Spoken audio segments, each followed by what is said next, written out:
The SRS measures the strength of the relationship that you have with the people that you're working with.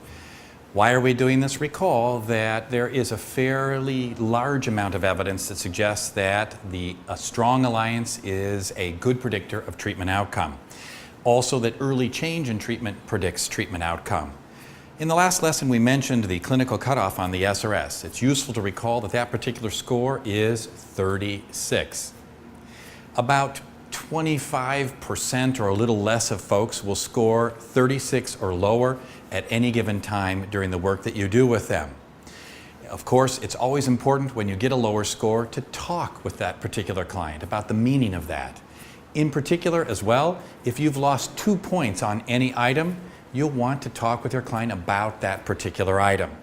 Also, we mentioned in a prior lesson that when you get a decrease of even a single point from one session to the next in the total score on the SRS, this should be a cause of concern.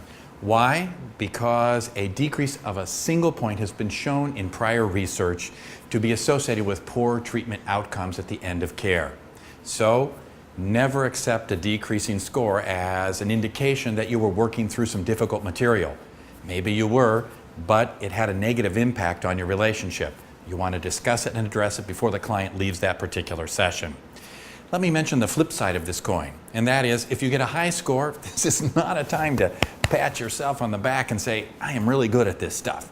Why? Because a high score may simply mean the client's not willing to tell you how they really felt. Think about yourself. If you've had a bad customer service experience and then somebody asks you, how was it? Most of the time you give no answer at all. Am I right about that? Instead, what you do is say, it was great, in the hopes that you can get out of there as fast as possible.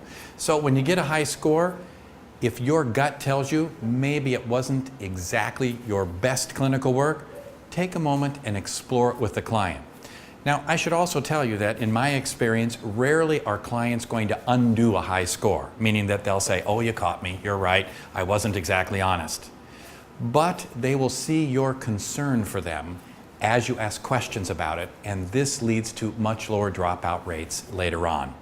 Here is a finding that I think is not only interesting, but quite provocative, and that is that in our study of top performing clinicians, that is, clinicians who have the best outcomes in the field, we've noticed that they are much more likely to have a pattern of improving alliance scores over time, rather than alliance scores that start great and stay great. Let me say that one more time. I think it's so important.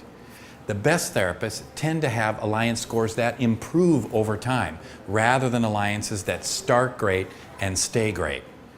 What does this mean? It means that top performing therapists, as we've said before, are much more likely to create a culture, an environment in the work that they're doing where clients feel comfortable sharing how they felt about the work. Most of the time, what the clients share is not going to be earth-shattering and something really bad. It's going to be small things that they might have thought weren't even mentioning until these top performing therapists brought it up. Mentioning it allows those top performing therapists to make minor adjustments, which helps this suit of therapy clothes fit even more snugly. Let's return to a video with Wendy. You met her in the last lesson. And in this particular clip, you're going to see Wendy talking about how she introduces the SRS.